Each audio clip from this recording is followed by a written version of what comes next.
Lungs cancer पे आज हमें बात करनी है। नवंबर लंग्स कैंसर अवेयरनेस मंथ है। इसमें लंग्स कैंसर से अवेयरनेस पे सेमिनार्स मुनक़िद करवाए जाते हैं। इस पर बात की जाती है, इसकी साइन सिम्टम्स, इसकी प्रिकॉशंस पे बात की जाती है। बताया जाता है कि कैसे आप ख़ुद को लंग्स कैंसर से सिक्योर कर सकते हैं।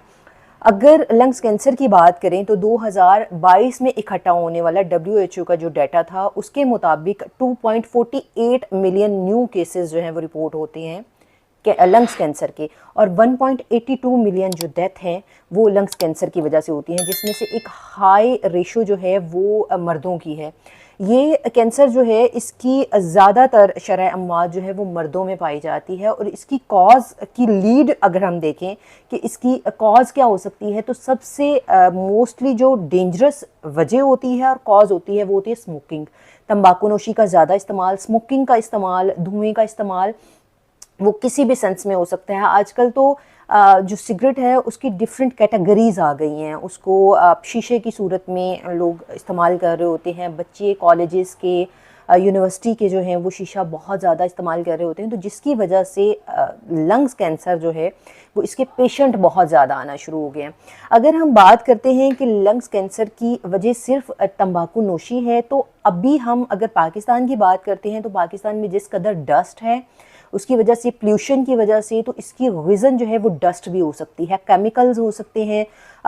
डिफरेंट फैक्ट्रीज़ के, या फिर जो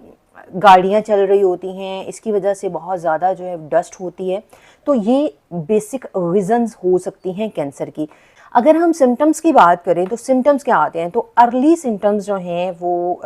लंग्स कैंसर के, उनमें से खांसी का बहुत ज़्यादा आना, तवील होना, और डिफरेंट मेडिसिन खाने के बाद भी वो खांसी ख़त्म ना होना, आपके थूक में से जो है वो ब्लड का आना या बलगम के साथ ब्लड का आना, बलगम का कलर जो है वो चेंज होना, इसके साथ रात को नींद का ना आना, स्वेटिंग रात को बहुत ज़्यादा होना। और अगर आप पहले जो है वो 400 to 500 यार्ड्स चल रहे थे, अभी आप थोड़ा सा चलते हैं, आप 100 यार्ड्स चलते हैं तो आपको बहुत ज़्यादा सांस फूलना शुरू हो जाता है। तो ये इस तरह की अगर इंडिकेशंस आपको आती हैं, अस्थमेटिक फील होता है, यानी कि आपको अस्थमा टाइप फील हो रहा है, आपको सांस लेने में दिक्कत हो रही है, थोड़ा सा चल रहे हैं और थक रहे हैं, तो आपको अगर ये इंडिकेशन आती है तो आप अपने कंसल्टेंट से लाजमी तौर पे रुजू करें। इसके साथ साथ अगर आपके इर्द गिर्द कोई ऐसा इंसान है जो बहुत ज़्यादा स्मोकिंग करता है और जिसको खांसी भी बहुत ज़्यादा आती है, तो आप उसको स्मोकिंग करने से मना करें, क्योंकि स्मोकिंग जो है वो मेन रीज़न हो सकती है लंग्स कैंसर की। लंग्स कैंसर पूरी दुनिया में जो है वो मेन लीड कैंसर जो हैं वो 3 जो कैंसर हैं उनमें से दूसरे नंबर पे पाया जाता है, और